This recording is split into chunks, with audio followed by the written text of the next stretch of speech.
Captain's log, stardate 5470.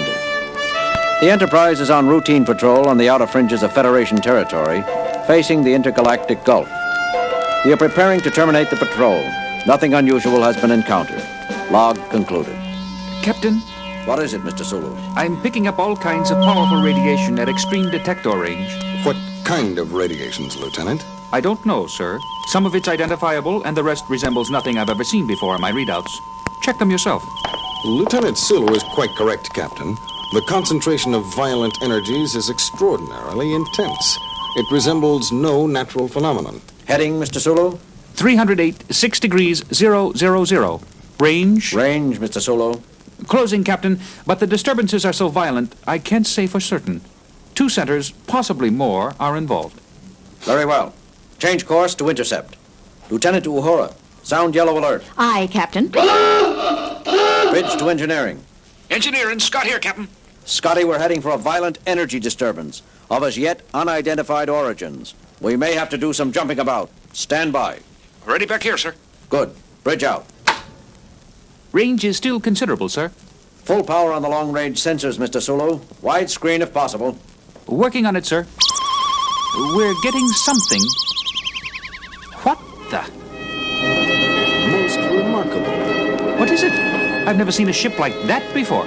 Or of that size. What have you got, Mr. Spock? There are 2 ships, Captain.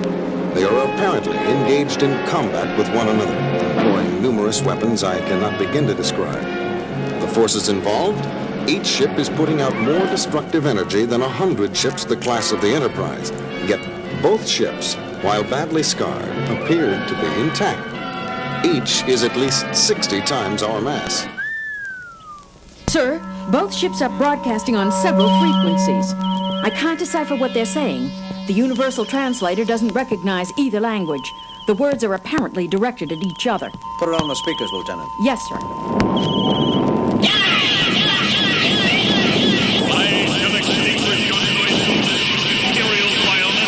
Lower the volume and keep it on the speakers, Lieutenant. Mr. Spock, how are you coming with identification? Nothing in records yet, Captain. Still processing. Intruder, identify thyself. Uhura, give me a reply frequency. Ready, Captain. This is Captain James T. Kirk of the USS Enterprise. Who are you? Where do you come from? What dost thou represent? The United Federation of Planets and its allied peoples. I repeat, who are you?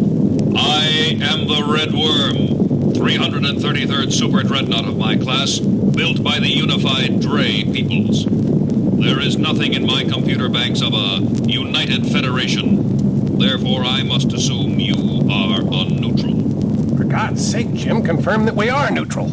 It has been assumed, Doctor. Didn't you hear? Yes, but I don't want that thing to forget it. That's the biggest warship I ever saw. Except for the one it's fighting, of course. What ship? What ship? Identify yourself immediately! Uhura, did we just do that? This is a different frequency, Captain. The call is coming from the other ship. This is James Kirk, commanding the USS Enterprise, United Federation of Planets. We are a neutral. Impossible! I, renderer of the Nex Empire, have declared that all who are not allied with me are friends of the unmentionable Dre peoples! Sorry, but we really are neutral. We have nothing to do with either the Dre peoples, as you call them, or the Nex Empire. Spock, what have you got on those 2 stellar civilizations? I've never heard of either of them. Working on it, Captain. You must listen to me, or if you... I call on you to surrender your... Signals have faded out, Captain. They appear to have forgotten us already. They're fully occupied trying to destroy each other. And I have information on both groups. What is it, Spock? Where are they? They are no longer anywhere, Captain. According to mythological records, both races have been extinct in our galaxy for over 150,000 years. And know thou that I shall fight for another 150,000 or 150 million until the last remaining vestige of the blasphemous Nax are eliminated from existence. Where are your officers? Who am I speaking to? Which member of the crew? Crew? Officers? We of the Nax carry on for our builders and masters! No less we of the Dre, infidel. Did you make a about that, Mr. Spock? I think there can be no doubt, Captain, as there is nothing in the records to indicate that either race was immortal. We must surmise that the crews of both ships have been dead for at least 150 millennia, and the war has been carried on all this time by the computer minds of these two ships. Incredible. Well put, Doctor. Both ships have apparently survived on their own initiative, continuing to carry out the last orders of their living masters, repairing themselves, modifying their own structure, constantly developing new weapons and new defenses, each hunting for a crucial advantage over its opponent. Yet it seems they are evenly matched. All very interesting, Mr. Spock, but at the moment I'm more concerned about their present course. If they keep traveling the direction they are now, they'll enter densely populated Federation space within a few days. They've elected to regard us as neutral. For now. They may not treat other Federation shipping, or Federation worlds, so politely. Uhura, give me dual broadcast frequency for both vessels. Ready, sir. Enterprise to combatants. Enterprise calling combatants. Listen, you two. You can reduce each other to Masons if you want. But can't you do it somewhere else? You are headed... A challenge! You would dispute my position? No, forget what I said. Spock, what are we going to do? These two are so involved with each other, they've lost the ability to trust anyone else. But we have to turn them somehow. Maybe if we could discover the reason behind the fighting, we could mediate for them, Jim. Didn't you hear the insults they threw at each other, Bones? After 150,000 years, Doctor, I doubt that either ship recalls what the war was originally fought over. That's usually the case with most wars which last more than a few months. Still, we have to do something. Jim, how about taking sides, joining up to help one ship defeat the other? Too risky, Bones. We know nothing of either the Dre peoples or the Nax Empire.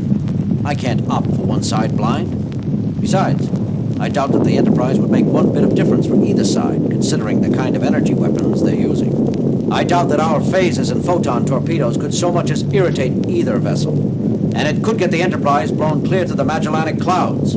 Just the Enterprise, maybe. But suppose we convince them we can call on several thousand ships the size of the Enterprise. A thought, Doctor. Except that we cannot call on several thousand ships. We cannot even call immediately on 3 or 4. True, Spock. But they don't know that. It's worth a try, Bones. Uhura, sound red alert. To the red worm of the Dre peoples. Unless you change your course, you will soon be set upon by thousands of warships of the United Federation of Peoples and will be destroyed. And renderer of the Nax Empire. Unless you break off and disengage from this sector, 10,000 cruisers of the UFP will appear to volatilize the last remnant of your empire.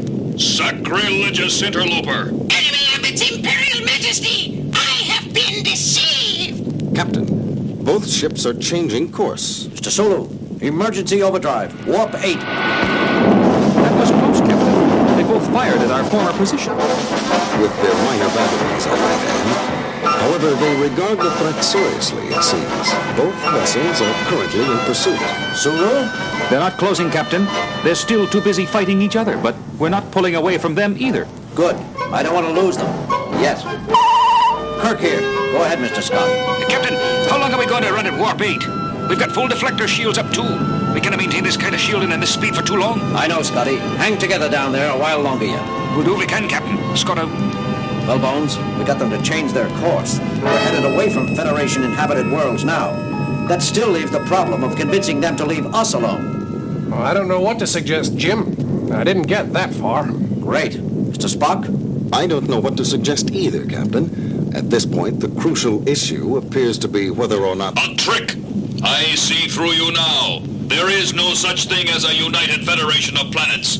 It was a low ploy of you, blasphemer, to attempt to fool me into assuming a weaker tactical position. You are quick, evil monster! Did you truly think to trick me, with such a feeble lie? This United Federation, this tiny fabrication masquerading as an inhabited ship, is but a decoy, manufactured in your own perverted factories. You will pay for that. Die, social misfit! I shall extinguish your noisomeness, Imperial Bioness. They're slowing, Captain. We're pulling clear of them. Course, Mr. Sulu. Unchanged. They're still headed full speed away from Federation space. What do you think of that? Did you hear, Jim? They've decided that the Enterprise is a trick. The Red Worm thinks we're a trick of the Renderer, and the Renderer believes we're a decoy cooked up by the Red Worm. Each computer has been battling the other for so long they can no longer trust anything. It is so in all extended wars. Truth is the first casualty, and the last wound to heal. Mr. Sulu, set in a course for Starbase 14. Aye, sir. Detectors report both ships still heading out toward the galactic rim. And according to sensors, still fighting with each other as heavily as ever. It is sad, Captain. All that knowledge, all that power, devoted to continuing a war whose cause has long since been forgotten. What a waste. Sulu, reduce speed to warp factor 5. There's one thing that bothers me, though, Captain. What's that, Lieutenant? What happens if one ship, either the Red Worm or the Renderer, finally does win? Won't it start hunting for someone else to fight? We threatened them both in the name of the Federation. Won't the winner come looking for us? I wouldn't worry, Lieutenant Uhura. Both vessels have been in a state of constant warfare for 150,000 of our years, without either side gaining a lethal advantage. I think it's safe to say that they will continue to remain evenly matched for another 150,000 years. Let's hope so, Mr. Spock. Let's hope so.